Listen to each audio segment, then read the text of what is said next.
Archaeologists Julie Anderson and Salah Ahmed must travel 220 miles north of Khartoum.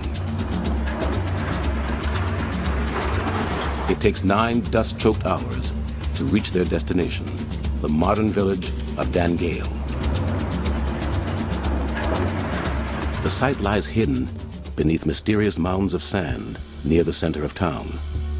It's a well-preserved Nubian city, 2,000 years old, and some 24 football fields in size.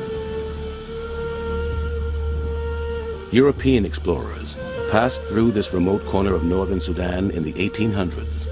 They left record of red brick rubble-strewn mounds. But it wasn't until Julie and Salah explored the site 3 years ago that the existence of an ancient city was finally confirmed. We started digging, and in the first 20 minutes, we found what looked like a floor, and we started clearing it off, and then we found the edges, and we realized it was a huge wall we were standing on. It wasn't a floor at all. It was quite a shock. We suddenly began to understand that the site was absolutely huge, much, much larger than we had ever anticipated.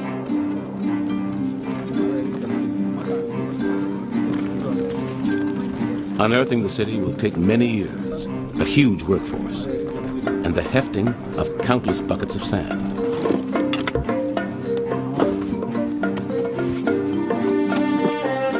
But already, an impressive structure is coming to light.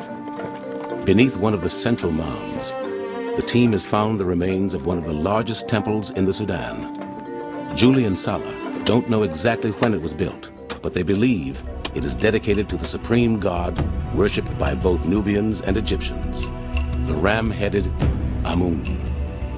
Temples to this king of gods have a classic shape, based on the one built by the Egyptians at Karnak, and the layout of Dangail seems to follow suit. After several months of hard labor, the workmen have moved over 1 million pounds of sand and exposed one of the finest paved courtyards Salah has ever seen. I'm actually sitting on the floor of the second courtyard of the Temple of Dangail, and as you see, it is a very beautiful floor, beautifully done, carved in sandstone tiles. The joints between the tiles are very narrow and they are really very compact. It looks fresh, as if it has never been used.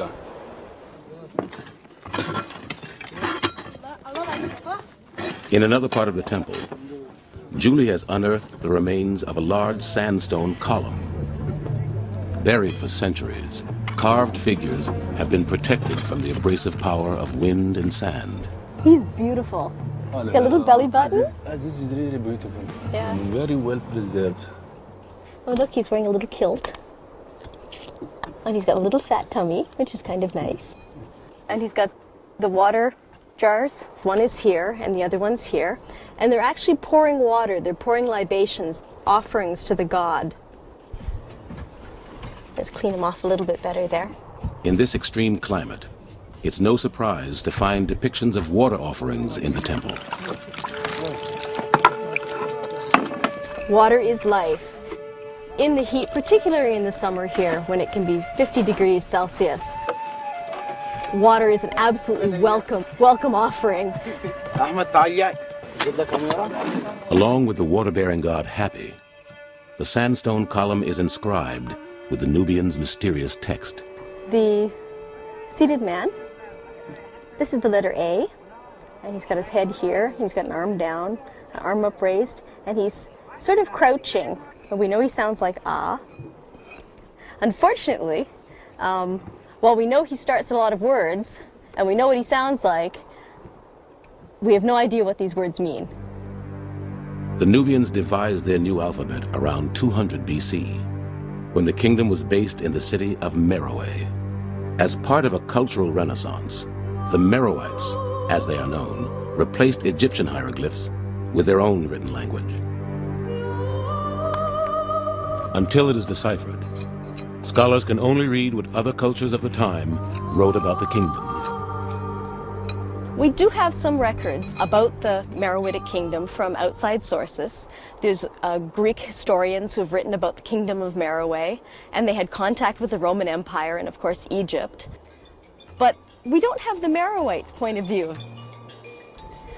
If you can read the script, it's the actual people that are talking to you. They're talking to you about themselves.